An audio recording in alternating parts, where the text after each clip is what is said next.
You're tuned into 94.3 WYBC, the rhythm of the city. This is the Juan Castillo Morning Show. I'm your super producer, Big Ern, and in the building we have Pastor Kennedy Hampton. Good morning. How are you, sir? Well, thank you, and glad to be along to all of you this morning. Yeah, man. Thank you. So you're here to talk about the 49th Annual Love March. You want to give us some information about that? I do. I want to tell you that for 49 years we've been trying to unite the community, unite the city, all for a common cause in the remembrance of Dr. Martin Luther King Jr. Yes. And tomorrow's going to start what time? 10:30, right? 10:30. Yes. You have a guest speaker that's going to be there, and he is... The Reverend Dr. Lindsay Curtis, pastor of Grace Baptist Church, but more so the president of the Connecticut State Missionary Baptist Convention.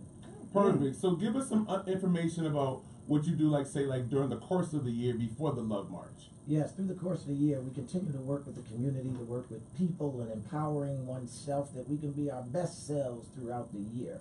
And I'm going to just jump in here while I got time before the moment goes away and say that this year is crucial because of the government shutdown. We want to make sure that we make some noise. We want our presence to be seen. We want our voices to be heard, because this is affecting the nation and our city and people that we know in a particular devastating way. And what you're doing, and what you've always done, Juan Castillo here, of course, and this is my man.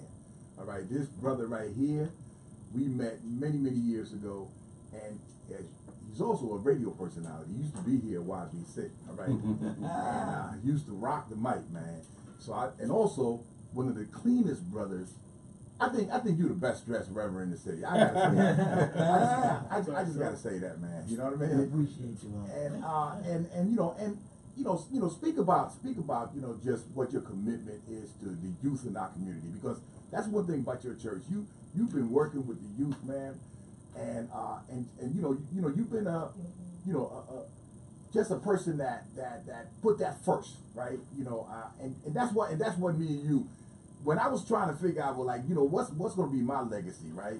Supporting positive youth in our community, and I saw what you were doing, and that's what motivated. Talk about that, brother. Well, for years we've been working with youth. We've been in the school systems, meeting and talking with youth. We used to go and mentor troubled youth in the schools and work with them and help them to get through tough times and situations. At the church, we work with youth because we've made a commitment to have the most homeowners of young folks anywhere. So we're working with people daily and working with them again to be their best self. And what that means is change their way of thinking, because if we can change their way of thinking, we can change their way of doing.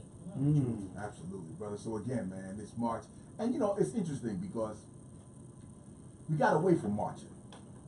We got away from just getting out there, with the signs and with the numbers to let people know what we care about and what our concerns are. And every year when you do this, I think about that. Talk about that, brother, how important that is. It's very important, but I also accept feedback from people that say, the younger generation that says, Rev, we don't need to march anymore. And I would just tell them, I caution that, because when you're out of sight, you're out of mind. And so when we come together, this is a time of year that we can unite for a common cause, because united we stand, divided we fall. So when people can see that there's strength in unity, and this is what I'm trying to help the younger generation and others remember, that we got what we have. We are where we are because folks marched and went out there and made the sacrifice. So it's not just about marching, it's about the sacrifice that you need to make in order to do that.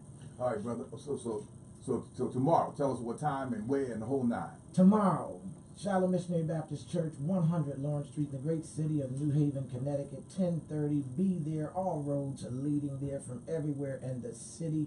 Remember something that Martin Luther King said. We might have come here by many different means, but we in the same boat right now. We have not reached what we need to do. We are not equal. We are still dealing with injustices, all of us. So we need to come out and unite for that common cause and purpose. Thank you, brother. Thank you so much for coming, man. Thank you for having us. Appreciate you, brother. Blessings. Keep it right here, man. We got a little Cardi B, and we got a little Tyrone.